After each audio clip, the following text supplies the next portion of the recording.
வணக்கம். தமிழ் ஃபுட் கார்னரில் இன்னைக்கு முழு வெங்காய கிரேவி பண்ண போகிறோம். காய்கறிகள் இல்லைன்னா இந்த கிரேவி ட்ரை பண்ணலாம். ரொம்ப சுவையாக இருக்கும், ரொம்ப ஈஸியாகவும் செஞ்சிடலாம்.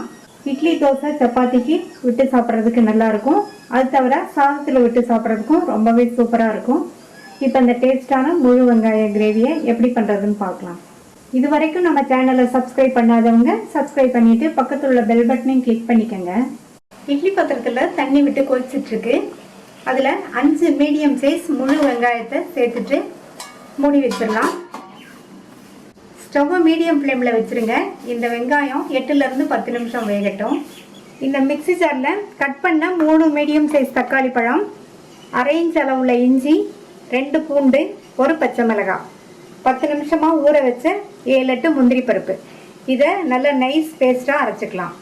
தக்காளி சேர்த்துருக்கிறதுனால தண்ணி தேவைப்படாது, தண்ணி சேர்க்காமல் அரைச்சிக்கோங்க. 10 நிமிஷம் ஆச்சு. இதை வெளியில் எடுத்து வச்சு ஆறுனதுக்கப்புறமா தோல் உரிச்சு கட் பண்ணிக்கலாம்.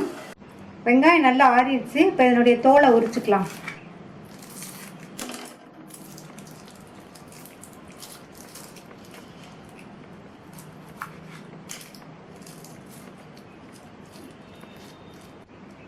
வெங்காயத்தில் உள்ள தோலை உரிச்சிட்டு இதை 4ஆக கட் பண்ணிக்கணும். ஃபுல்லாக கட் பண்ணிடக்கூடாது.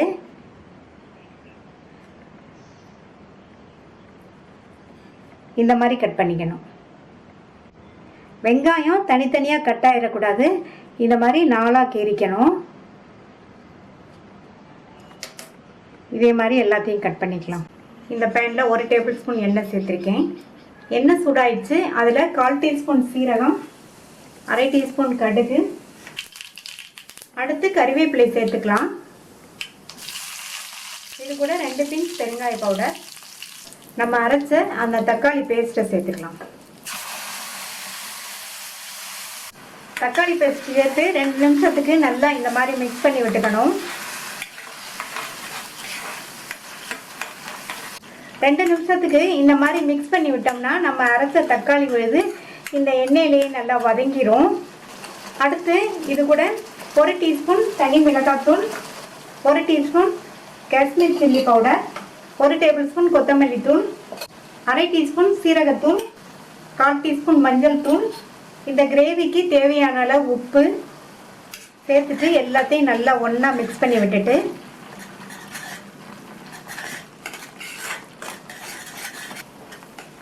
நல்லா மிக்ஸ் பண்ணி விட்டாச்சு. நான் இதில் காஷ்மீர் சில்லி பவுடர் கலருக்காக சேர்த்துருக்கேன். உங்கள்கிட்ட இருந்தால் சேர்த்துக்கங்க, இல்லைன்னா பரவாயில்ல. இப்போ இதில் மிக்ஸி ஜாரை கழுவி தண்ணி சேர்த்துக்கலாம். 1/2 கப் போல் தண்ணி சேர்த்துருக்கேன். நல்லா ஒரு தடவை மிக்ஸ் பண்ணி விட்டுட்டு மூடி வச்சிடலாம். 4-5 நிமிஷத்துக்கு இது நல்லா கொதிக்கட்டும். 4-5 நிமிஷம் ஆச்சு. மசாலா தூளோட பச்சை வாசனையும் போயிடுச்சு. நல்லா மேலே எண்ணெய் பிரிஞ்சு வந்திருக்கு. இதில் 1 டேபிள் ஸ்பூன் அளவுக்கு தயிரை நல்லா பீட் பண்ணி வச்சுருக்கேன். அதை சேர்த்துட்டு மறுபடியும் நல்லா ஒரு தடவை கலந்து விட்டுக்கணும்.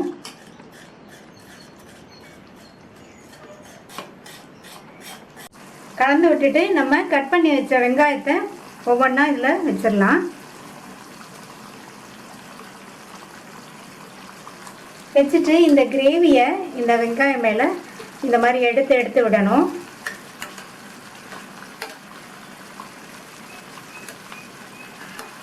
இதை நம்ம கீறி சேர்த்துருக்கிறதுனால இந்த கிரேவி எல்லாம் இந்த வெங்காயத்தில் போகிற மாதிரி நல்லா இந்த மாதிரி எடுத்து விட்டோம்னா இந்த வெங்காயத்தில் கிரேவி எல்லாம் உள்ளே இறங்கி சாப்பிடும்போது ரொம்ப டேஸ்ட்டாக இருக்கும். அடுத்து மூடி வச்சுருங்க. ஸ்டவ்வை சிம்மில் வச்சுருங்க. அப்படியே ஒரு 5 நிமிஷம் இருக்கட்டும். சிம்லேயே 5 நிமிஷமாக வச்சு கிரேவி எல்லாம் வெங்காயத்தில் இறங்கி நம்மளுடைய சூப்பரான டேஸ்டான முழு வெங்காய கிரேவி ரெடி ஆயிடுச்சு. கடைசி இதில் கொத்தமல்லி தழை தூவிடலாம். ஸ்டவ் ஆஃப் பண்ணிடலாம். ரொம்ப சுவையான முழு வெங்காய கிரேவி ரெடி.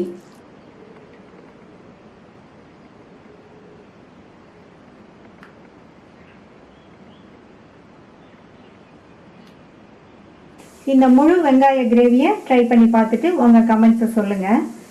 தேங்க்யூ.